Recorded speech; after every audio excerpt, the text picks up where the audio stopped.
But yeah, it was a fun night. Yeah? They ripped. Awesome. Yeah.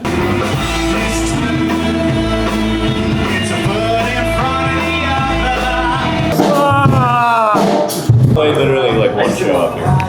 Oh, really? I don't think we make it that far. I don't think we get much farther than this, honestly.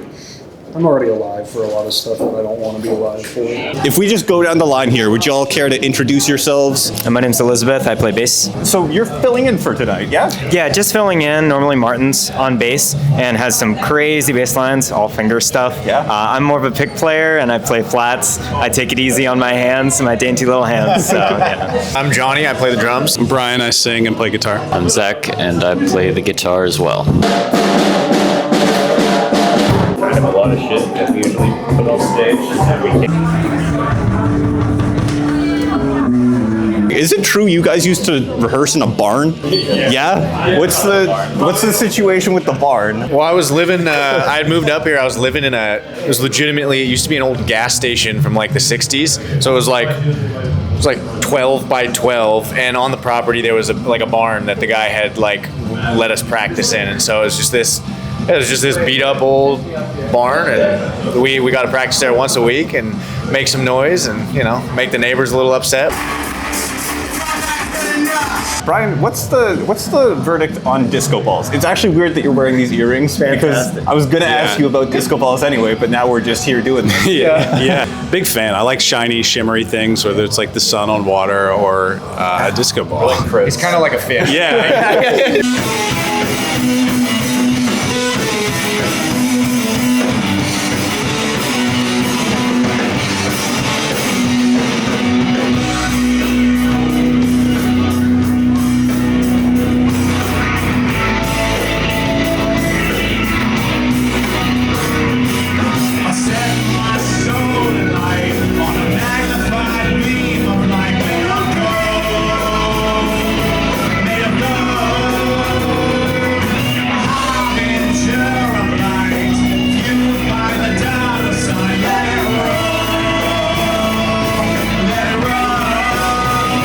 So we've started doing this thing where when people are from out of town, we like to ask them trivia questions about the place they're from. Oh, so ready.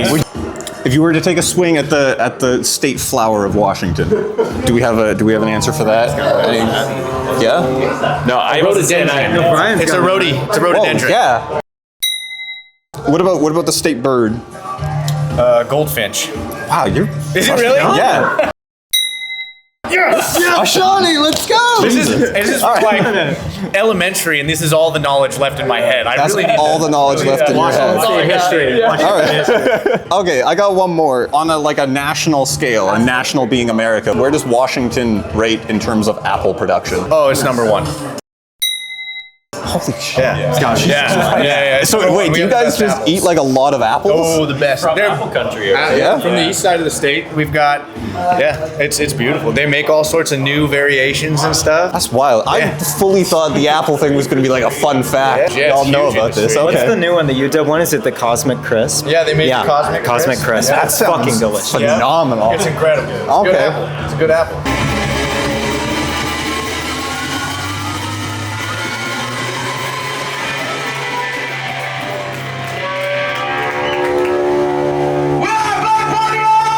Mac is going monk mode, moving forward. Okay, like just no phone? No and just phone, landline. What are we all reading these days? I'm actually reading a book by Toni Morrison called The Bluest Eye.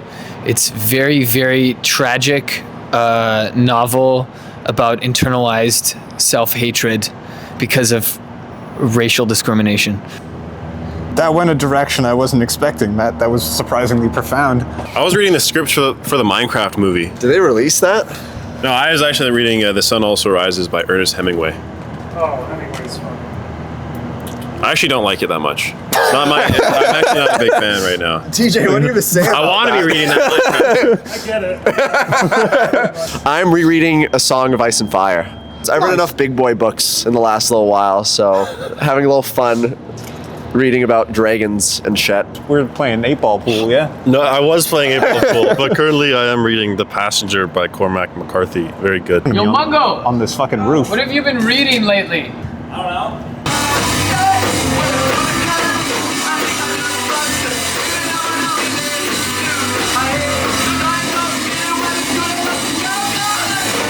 Do you have like a favorite venue you've played in recent times? I'll mention it. It's in Tacoma. It's called the New Frontier Lounge. We played. Actually, Elizabeth was on bass for that show too, and for our tour last year. And we played with this cool like psych punk band called Serpent Foot, and they're a great host. Well, we were just talking earlier about Green Auto up here in Vancouver.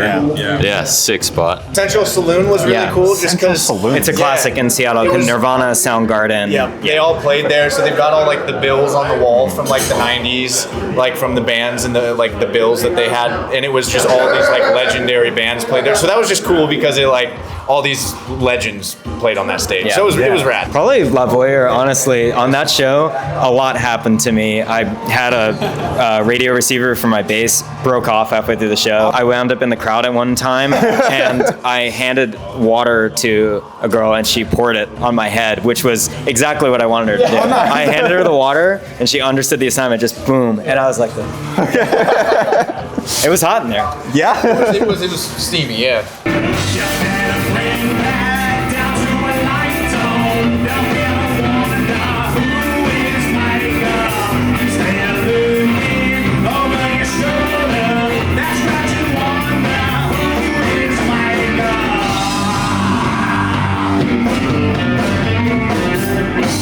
We've talked a little bit about the bare bones situation, a slightly smaller stage. How do y'all like change the music live as you're going if you're working with like a smaller space like this?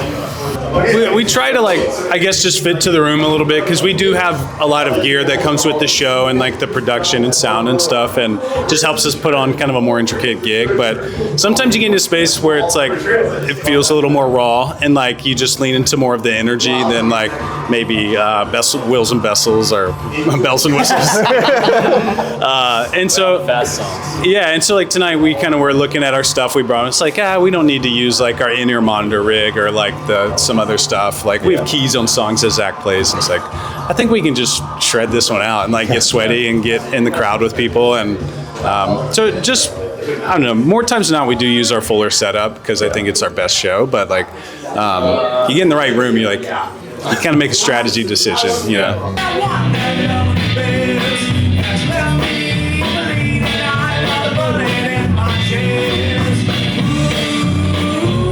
What do you think about tap dancing? I was just trying to tap dance with Wesley, and obviously I have no idea what I'm doing. If I could do it, I would love to. Do we have any tap dancers in the gang here? I think Johnny would be the best. I don't want to brag, but I probably would.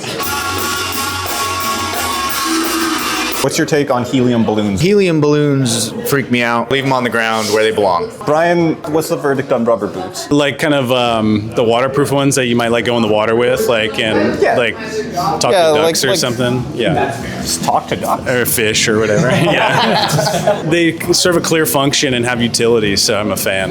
Zach, what's the verdict on the best Disney movie? I'll go with like Tarzan for the soundtrack.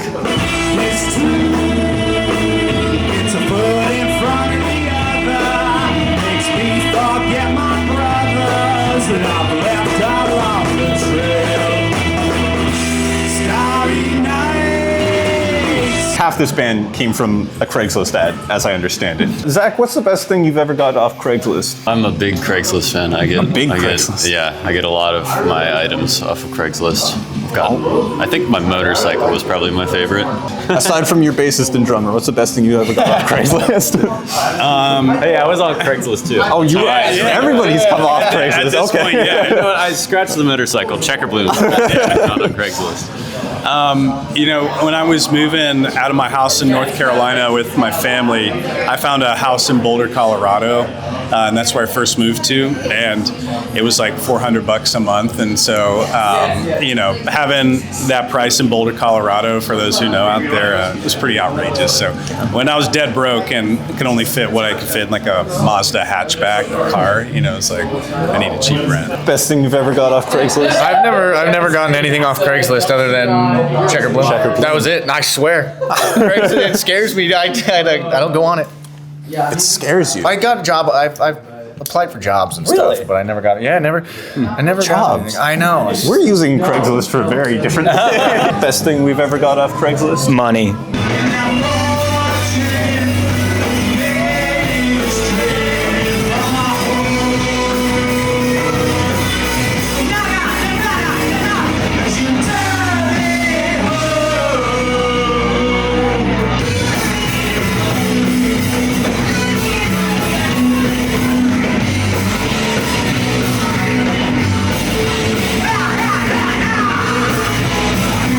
anything we'd like to plug? This album? Listen to Checker Bloom. Yeah. Listen to Don't Checker stop. Bloom. Listen to Checker Bloom every day. Spin the records. We got vinyl on the way. So if you if you like us, like follow us on Instagram or something, you'll hear like when we get the vinyl in. And yeah, we're working on new material right now. So our goal is like to be in the studio towards the end of the year and kind of have a new batch of songs. And we'll see. We're still figuring out what the medium of the project is going to be, whether it's like a smaller EP or like a full length. But yeah, go listen to the album. If you like vinyl, buy vinyl. It's going to be like sand, like translucent with like an orange and red splatter on it. Yeah, it's going to be sick. Elizabeth has her own band. Yeah, Elizabeth, tell us about your band. I have a band called Triax, and we're a three-piece. We play halfway between Rush and Slayer, basically progressive metal. And we have a new single coming out soon, but there is one on streaming, Bandcamp, all that good stuff.